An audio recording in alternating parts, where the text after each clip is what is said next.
নমস্কাৰ সকলোকে পুনৰবাৰ স্বাগতম জনাইছোঁ। আশা কৰোঁ সকলো ভালে আছে। আজি কিছুদিন আগত বিকশিত আছাম বাজেট 2026-27ত এটা গুৰুত্বপূৰ্ণ সিদ্ধান্ত লোৱা হৈছিল যে অসমৰ স্বাস্থ্য বিভাগত নতুনকৈ 33,240টা পোষ্টৰ বাবে প্ৰস্তাৱ দিয়া হৈছিল। এই নিউজটো আপোনালোক সকলোৱে পাইছে।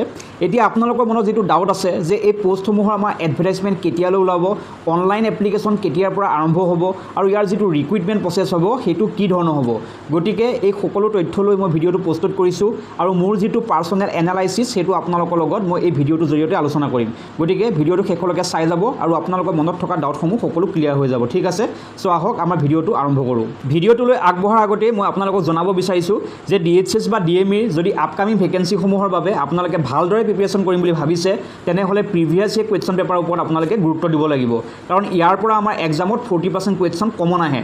সেইবাবে আপোনালোকৰ সহায় হোৱাকৈ মই 2018 চনৰ পৰা 2025 চনলৈ যিমানবোৰ আমাৰ এক্সাম হৈ গৈছে DHS বা DME আণ্ডাৰত, প্ৰতিটো এক্সামৰে কুৱেশ্যন পেপাৰসমূহ কালেক্ট কৰি টপিক ৱাইজত মই এই কুৱেশ্যনসমূহ ভাগ কৰিছোঁ আৰু এনচাৰ লগতে এনালাইচিছসমূহ মিলাই মই এখন ই-বুক প্ৰস্তুত কৰিছোঁ আৰু ইয়াৰ নামটো দিছোঁ DHS and DME master PYQ book.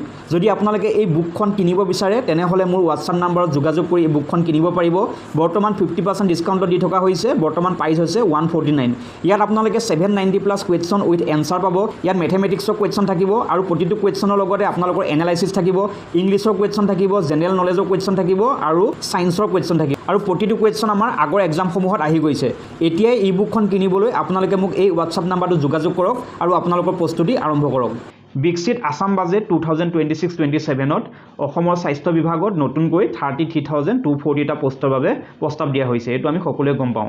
এতিয়া ইয়াৰ ভিতৰত আমাৰ MBBS ডক্টৰৰ পোষ্ট আছে 6,814, আয়ুষ ডক্টৰছৰ পোষ্ট আছে 82, ডেণ্টেল ডক্টৰছৰ পোষ্ট আছে 22, ষ্টাফ নাৰ্ছৰ ভালেখিনি পোষ্ট আছে 10,942 আৰু ইয়াৰ লগতে আমাৰ ৰিচেণ্টলি NHMতো ভালেখিনি ভেকেঞ্চি ওলাইছে 2,200 ভেকেঞ্চি ওলাইছে। যদি আপোনালোকে এপ্লাই কৰা নাই এতিয়াও সময় আছে, এপ্লাই কৰি ল'ব। ঠিক আছে। ফাৰ্মাচিষ্টৰ ভেকেঞ্চি আছে 4,669, লেব টেকনিচিয়ানৰ ভেকেঞ্চি আছে 4,669, ৰেডিঅ'গ্ৰাফাৰৰ ভেকেঞ্চি আছে 67, ANMৰো ভালেখিনি ভেকেঞ্চি আছে 1,283, গ্ৰেড 4 ষ্টাফ আৰু লগতে একাউণ্ট এছিষ্টেণ্ট। এই একাউণ্ট এছিষ্টেণ্ট যিটো পোষ্ট এইটো গ্ৰেড 3 পোষ্ট হয়।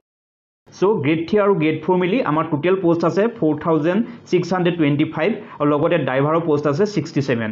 এতিয়া আমাৰ প্ৰথম কুৱেশ্যনটো হ'ল যে এই 33,240 পোষ্টৰ যিটো আমাৰ মেগা ভেকেঞ্চি ওলাব তাৰ ৰিক্ৰুইটমেণ্ট প্ৰচেছটো কেতিয়াৰ পৰা আৰম্ভ হ'ব আৰু এই ৰিক্ৰুইটমেণ্ট প্ৰচেছটো আমাৰ কি ধৰণৰ হ'ব, এইটো জানিবলৈ আমি কেইটামান পইণ্ট চাই ল'ব লাগিব।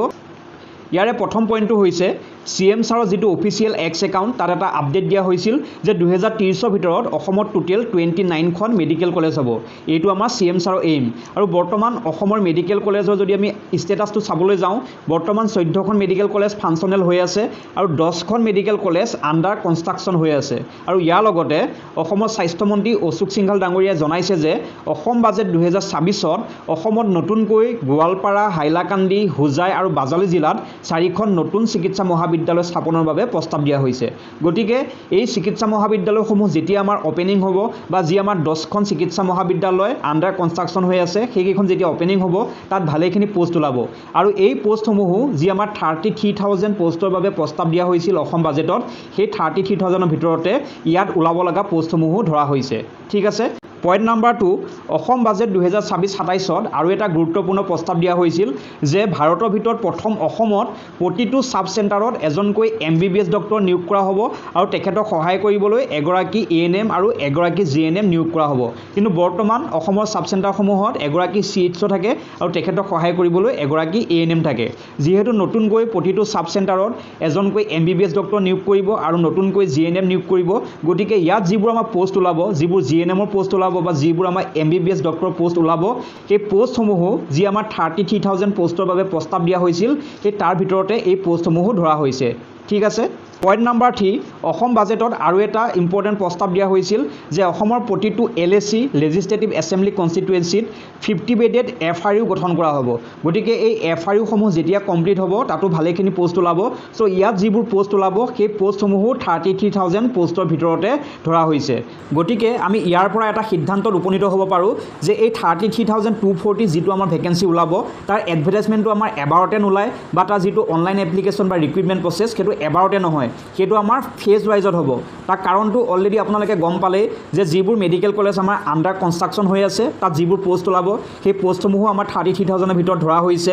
ছাব চেণ্টাৰসমূহত নতুনকৈ GNM আৰু MBBS ডক্টৰ নিয়োগ কৰা হ'ব, তাত ওলাব লগা পোষ্টসমূহো ইয়াৰ ভিতৰতে ধৰা হৈছে। আৰু যিবোৰ FRU আমাৰ প্ৰতিষ্ঠা কৰা হ'ব তাত যিবোৰ পোষ্ট ওলাব সেইবোৰো আমাৰ 33,000 পোষ্টৰ ভিতৰতে ধৰা হৈছে। গতিকে যিটো আমাৰ ৰিক্ৰুইটমেণ্ট প্ৰচেছ বা ৰিক্ৰুইটমেণ্ট ড্ৰাইভ সেইটো আমাৰ ফেজ ৱাইজত হ'ব, অৰ্থাৎ এবাৰতে গোটেই 33,000 পোষ্টৰ বাবে আমাৰ ৰিক্ৰুইটমেণ্ট ষ্টাৰ্ট নহয়।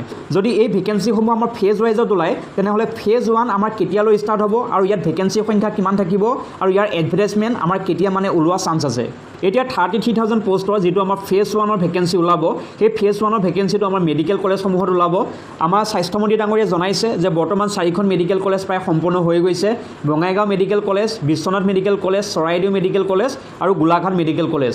ইয়াৰে ভিতৰত বঙাইগাঁও মেডিকেল কলেজ আৰু বিশ্বনাথ মেডিকেল কলেজ অতি সোনকালে আৰম্ভ কৰা হ'ব, অপেনিং কৰা হ'ব। গতিকে এই দুইখন মেডিকেল কলেজৰ বাবে আমাৰ অতি সোনকালে এডভাৰটাইজমেণ্ট ওলোৱা চান্স আছে। এতিয়া এই দুইখন মেডিকেল কলেজ মিলি আমাৰ টোটেল ভেকেঞ্চি কিমান ওলাব পাৰে? যদি আমি DMEৰ আগৰ ৰিক্ৰুইটমেণ্টৰ ডাটাসমূহ চাওঁ তেনেহ'লে এখন মেডিকেল কলেজত আমাৰ টেকনিকেলৰ লগতে নন টেকনিকেলৰ পোষ্টসমূহো ওলায়। টেকনিকেলৰ ভিতৰত আগত আমাৰ ষ্টাফ নাৰ্ছৰ ভেকেঞ্চি এখন মেডিকেল কলেজত 203কৈ ওলাইছিল, ড্ৰেচাৰৰ ভেকেঞ্চি ওলাইছিল, লেব টেকনিচিয়ানৰ ভেকেঞ্চি ওলাইছিল। চ' এইবাৰো আমাৰ যি নতুন দুখন মেডিকেল কলেজ হ'ব তাতো এই ধৰণৰ ভেকেঞ্চিসমূহে ওলাব। যদি আমি আগৰ ডাটাটোলৈ চাওঁ তেনেহ'লে এখন মেডিকেল কলেজত আমাৰ 318 টেকনিকেলৰ পোষ্ট ওলাইছিল গ্ৰেড 3।